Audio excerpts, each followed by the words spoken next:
Hi, Don. This is my critique of your profile. First off, you have your title here. Uh, Not a fan. Way to start positive, right? um, I'll tell you why. You're a CEO, but I don't know of what company. I don't know how large your company is. I don't know what your company does.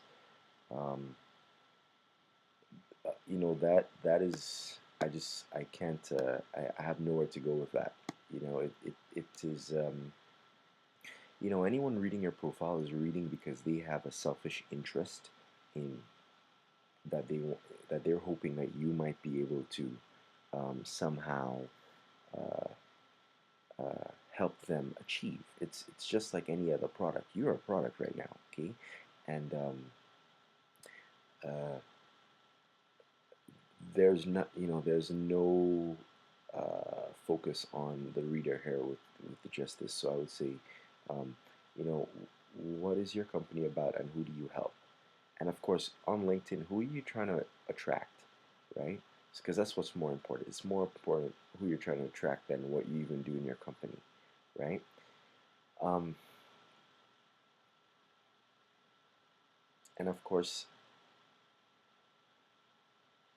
here, this is a really important piece of real estate because you want to take the time to really create an impression and connection with someone and show them how you can make their lives better.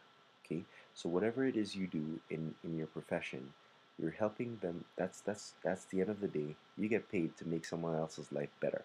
Okay, and the better you make people's lives, the more money you make. It's easy math, right? Well,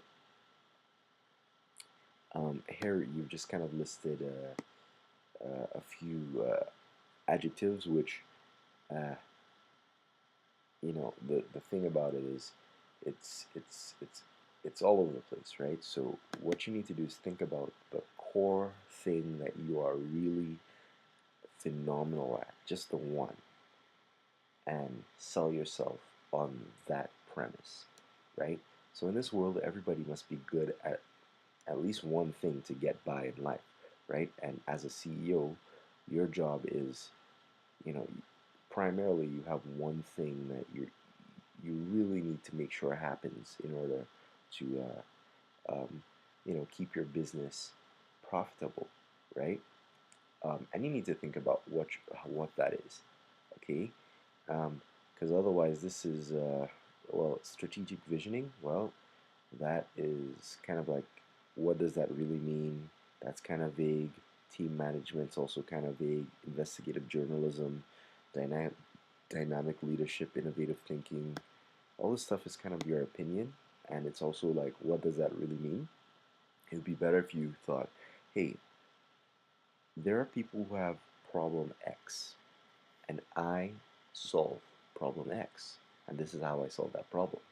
Okay, um, and that's how you make yourself sound unique. Okay, and you paint the benefits, and then of course, let's talk about problem X. Problem X, whatever that problem is, you want to remind people of how painful that problem is so that when you talk about how you fix it, they're really starting to understand your value because this is a major problem that they have, and you're the guy who fixes it, right? So you want to tell a story about the problem you solve. That's the key to writing a good profile, and of course, ending it with a good call to action. And the more powerful you can make that problem sound, so that you remind the person of the pain or the pleasure that they're in and or want to receive, then that would be a really great thing. Um, and then of course you can talk more about your specific role here. So it's like by the time someone gets here, it's like, okay, they're really personally interested in you, and that's when you can go and really shift the focus a little bit more onto who you are and what you are about. Okay. So anyway, that's a quick critique. That's you know, and I appreciate your time. And hey, if you want me to go ahead and if you want to discuss how I could specifically turn this into a more powerful communication, then we can talk about that. And just so that I don't get in trouble with any other people swooping into the group and the conversation. I never told you not to get rid of your keywords, okay? All right. So anyway, have a good day.